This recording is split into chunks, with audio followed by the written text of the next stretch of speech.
बारे में, क्योंकि ऑथर कहते हैं पहले हम सबसे पहले बात करते हैं खुद को बेचने के बारे में, क्योंकि ऑथर कहते हैं पहले हम खुद को बेचते हैं तब जाकर हमारा प्रोडक्ट बिकता है।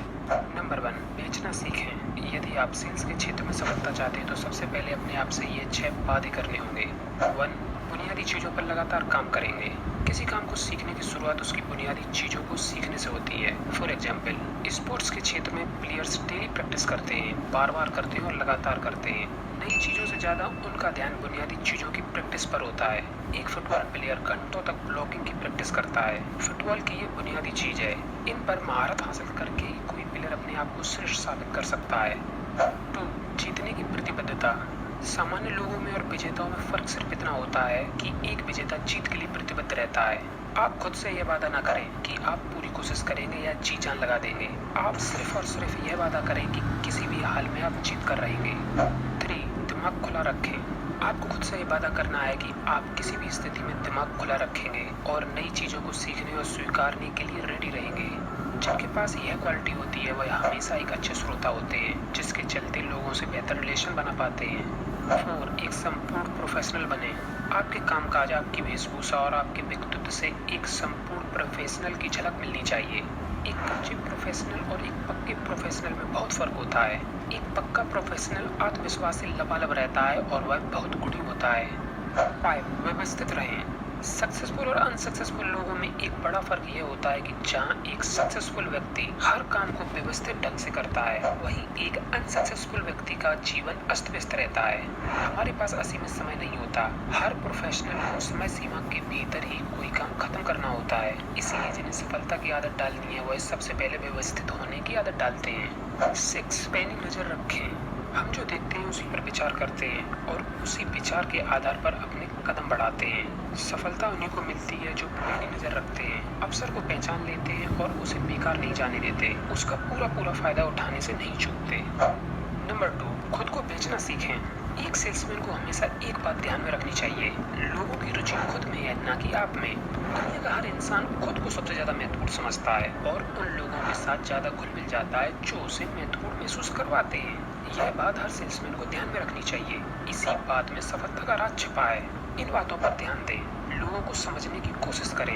याद रखें कि लोगों की रुचि खुद में ज्यादा होती है। मैं, मेरा, मुझसे जैसे शब्दों का ज्यादा यूज न करें। आप, आपका, आपसे जैसे शब्दों का ज्यादा यूज करें। लोगों से ऐसे विषय पर बात करें जिसमें उनका इंटरेस्ट हो। कोशिश करें कि लोग अपने बारे में बताएं, उनके लाइफ से रिलेटेड क्वेश्चन पूछें। नंबर 3, दूसरों को महत्वपूर्ण महसूस कराएं। एक सेल्समैन के लिए सबसे बढ़कर उसका कस्टमर ही होता है। एक सफल सेल्समैन यह जानता है कि दूसरों को महत्वपूर्ण महसूस कराने पर वह पॉजिटिव फीडबैक देते हैं। वह आपके बारे में और आपके प्रोडक्ट के बारे में पॉजिटिव राय बना लेते हैं। ऐसा सिर्फ इसलिए होता है क्योंकि संसार का हर व्यक्ति खुद को महत्वपूर्ण समझता है। कस्टमर को महत्वपूर्ण महसूस कराने के लिए इन 4 स्टेप्स को फॉलो करें। लोगों को उनके नाम से संबोधित करें। लोगों को ध्यानपूर्वक सुनें। जवाब देने से पहले थोड़ा रुकें। बातचीत के दौरान हमेशा सामने वाले व्यक्ति की बात करें। नंबर 4, सहमत होने की कला सीखें। सहमत होने की कला जिसने सीख ली वह न सिर्फ बेहतर रिलेशन बना पाता है बल्कि बेहतर ढंग से बिक्री करना भी सीख लेता है। इस कला को सीखने के लिए इन 4 मेथड्स को फॉलो करें। कस्टमर के साथ सहमत रहें। यह खुलकर कहें कि आप उनसे सहमत हैं। असहमति खुलकर ना दिखाएं। अपनी गलती तुरंत स्वीकार लें। नंबर 5, बेस्ट बिहेवियर के द्वारा खुद को बेचें। जीवन के हर क्षेत्र में व्यक्ति का बिहेवियर बहुत मायने रखता है, लेकिन अक्सर सेल्समैन इस पहलू पर ध्यान ही नहीं देते और इसका नतीजा उन्हें भुगतना पड़ता है। यह सोचना जरूरी है कि कस्टमर की नज़र में आपकी कैसी छवि है। अपनी नज़र में तो हमारी छवि हमेशा अच्छी रहती है, मगर दूसरों की नज़र में कैसी है इस पर विचार करना बेहद जरूरी होता है। बेस्ट बिहेवियर के लिए इन स्टेप्स को फॉलो करें। 1, सीमित और गर्मापूर्ण रहें। सीमित बिहेवियर हमेशा प्रशंसा के काबिल होता है और इससे व्यक्ति की गर्मा बनी रहती है। आप जो कहते हैं और जो करते हैं उसमें आपका सेल्फ रेस्पेक्ट झलकना चाहिए। सेल्स के क्षेत्र में कहा जाता है कि जब हर हाल में खुद को बेचना ही है तो क्यों ना खुद को एक कीमती इंसान की तरह प्रस्तुत करें। इसका मतलब यह नहीं है कि आप में घमंड आ जाए, बल्कि इसका सीधा मतलब यह है कि आप में सेल्फ कॉन्फिडेंस और सेल्फ रेस्पेक्ट भरा रहे। तो खुश रहें। दुखी व्यक्ति से कोई मिलना नहीं चाहता, वहीं खुशी व्यक्ति से हर कोई हाथ मिलाने को तैयार दिखता है। सेल्स के क्षेत्र में आप लटका हुआ चेहरा लेकर नहीं उतर सकते। लोग वैसे ही परेशान हैं, उन्हें और परेशान नहीं कर सकते। वही सेल्समैन सफल होता है जो खुश रहता है और लोगों को हंसाने की कोशिश करता है। 3. उत्साहित रहें। जीवन के हर क्षेत्र में उत्साहित लोग दूसरों के मुकाबले ज़्यादा सफल होते हैं। वही लोग ज़्यादा पैसे कमाते हैं और ज़्यादा खुशहाल होते हैं। जिनके पास उत्साह की कमी है उन्हें निराश होने की जरूरत नहीं। उत्साह एक ऐसी चीज है जिसे अभ्यास के द्वारा अपने भीतर लाया जा सकता है। 4. ईमानदारी बरतें। सेल्स के क्षेत्र में ईमानदारी को सबसे बड़ा गुण समझा जाता है और ईमानदार सेल्समैन को सबसे ज्यादा पसंद किया जाता है। 5. ज्यादा बेचैनी न दिखाएं। किसी बड़े सौदे से पहले अक्सर एक सेल्समैन घबराहट और बेचैनी महसूस करता है, मगर गलती उससे तब हो जाती है जब वो अपनी बेचैनी जाहिर कर देता है। इससे उसे बचना चाहिए। हमारी बेचैनी और घबराहट देखकर लोगों के अंदर संदेह उत्पन्न होता है और वह पीछे छुड़ाने की कोशिश करते हैं। इससे सौदा हमारे हाथ से जा सकता है। एक सेल्समैन के लिए बेहतर यही होता है कि वह हर हाल में अपनी बेचैनी और घबराहट को दबा ले जाए, कभी जाहिर न होने दे। 6. किसी के बारे में बुरा मत कहें। एक सफल सेल्समैन कभी अपने कंपटीटर या उसके प्रोडक्ट की बुराई नहीं करता। वह भले तुलनात्मक अंतर दिखाने का प्रयास करे, लेकिन कंपटीटर के प्रोडक्ट की बुराई से बचता है। सेल्स के क्षेत्र में अपनी विशेषताओं को बताना जरूरी है, लेकिन किसी की बुराई करना जरूरी नहीं है। 7. धन्यवाद कहना सीखें। हम सब चाहते हैं कि हमारे काम की और हमारी प्रशंसा की जाए। हमारे लिए कोई आभार प्रकट करता है तो हम अच्छा महसूस करते हैं, मगर बहुत से सेल्समैन इस बात को समझते ही नहीं। वह अपना काम निकाल लेते हैं और चलते बनते हैं। ऐसे सेल्समैन ना तो अपने साथ लोगों को जोड़ पाते हैं और ना ही कोई लंबा चलने वाला रिलेशन बना पाते हैं। धन्यवाद कहते समय इन बातों का ध्यान रखें। ईमानदारी के साथ धन्यवाद कहें, स्पष्ट रूप से और खुलकर कहें। कस्टमर की तरफ देखकर धन्यवाद दें। हमेशा कस्टमर का नाम लेकर धन्यवाद दें। धन्यवाद देने का अवसर तलाशें।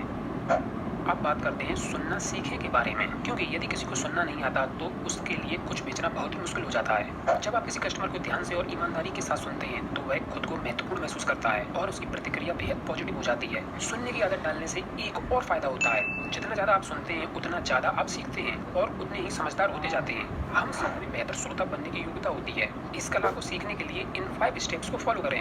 वक्ता की तरफ देखकर सुने, वक्ता की तरफ झुककर और ध्यान से सुने, मीनिंगफुल क्वेश्चन करें, टोकने और विषय बदलने की गलती न करें। बातचीत के दौरान आप और आपका जैसे शब्दों का प्रयोग करें, ना कि मैं और मेरा। अब बात करते हैं बिक्री कैसे करें के बारे में। नंबर 1. बिक्री शुरू कैसे करें। किसी भी काम की शुरुआत उतनी ही महत्वपूर्ण है जितनी कि उसका अंत। अगर शुरुआत अच्छी ना रहे तो अंत अच्छा होना मुश्किल है। बिक्री की शुरुआत के लिए इन 3 स्टेप्स को फॉलो करें। 1. शुरुआती क्षणों में ही सौदे का रुख तय हो जाता है। शुरुआत पॉजिटिव होती है तो 10 में से 9 बार रिजल्ट पॉजिटिव होते हैं। किसी भी मीटिंग की शुरुआत एक मुस्कान के साथ करें, बदले में आपको भी मुस्कान मिलेगी और शुरुआत अच्छी होगी। जब शुरुआती पलों में ही हमदर्दी का आदान प्रदान हो गया, इसके बाद कुछ अच्छा कहें, कोई कॉम्प्लीमेंट या बधाई दें। इससे माहौल में और मिठास खुलेगी। याद रखें, मिठास और मुस्कान बांटेंगे तो बदले में मिठास और मुस्कान मिलेगी। 2. संभव हो तो कस्टमर के सामने एक सेल्समैन नहीं, एक सलाहकार के रूप में पेश आएं। जब आप कस्टमर को सबसे महत्वपूर्ण मानते हैं तो आप उसका भला बुरा सोचने लगते हैं और खुद को एक प्रकार के सलाहकार के रूप में देखते हैं। वहीं एक ऐसा सेल्समैन जो खुद को महज एक सेल्समैन समझता है, सलाहकार नहीं, ग्राहक की भावनाओं को अनदेखा कर सिर्फ प्रोडक्ट बेचने पर ध्यान रखता है। इस बात को इस एग्जाम्पल से समझते हैं। हम शेयर बेचते हैं, इसकी जगह यह कहें हम मनी इन्वेस्टमेंट सलाहकार हैं, या हम मनी इन्वेस्टमेंट विशेषज्ञ हैं। मैं इंश्योरेंस पॉलिसी बेचता हूँ, इसकी जगह ये कहें मैं इंश्योरेंस सलाहकार और विशेषज्ञ हूँ। मैं सेल्समैन हूँ, इसकी जगह ये कहें मैं मार्केटिंग प्रोफेशनल हूँ। इस प्रकार के शब्दों के यूज से लोगों पर कुछ ऐसे पॉजिटिव असर पड़ते हैं। वह कुछ सहज हो जाते हैं, आपको ज़्यादा सम्मान मिलता है, उनकी जिज्ञासा और रुचि बढ़ती है, बिक्री की संभावना बनती है। 3. बिक्री की कोशिश से पहले कस्टमर की रिक्वायरमेंट्स की जानकारी लें। आप लोगों की हेल्प तब तक नहीं कर सकते जब तक यह समझ नहीं जाए कि उनकी रिक्वायरमेंट्स क्या हैं। इसलिए कस्टमर की रिक्वायरमेंट्स का पता लगाने से बिक्री में सफलता मिलती है। कस्टमर की रिक्वायरमेंट्स जानने के लिए इन स्टेप्स को फॉलो करें। कस्टमर की सामाजिक आर्थिक स्थिति की जानकारी लें। कस्टमर यदि बिजनेसमैन है तो उसके स्टॉक की जानकारी लें। कस्टमर को ध्यान से देख सुनकर उसकी रिक्वायरमेंट का अनुमान लगाएं। कस्टमर से मीनिंगफुल क्वेश्चन पूछें, जैसे आपको प्रॉब्लम कहाँ नजर आती है, किस चीज़ से इसका सॉल्यूशन होगा।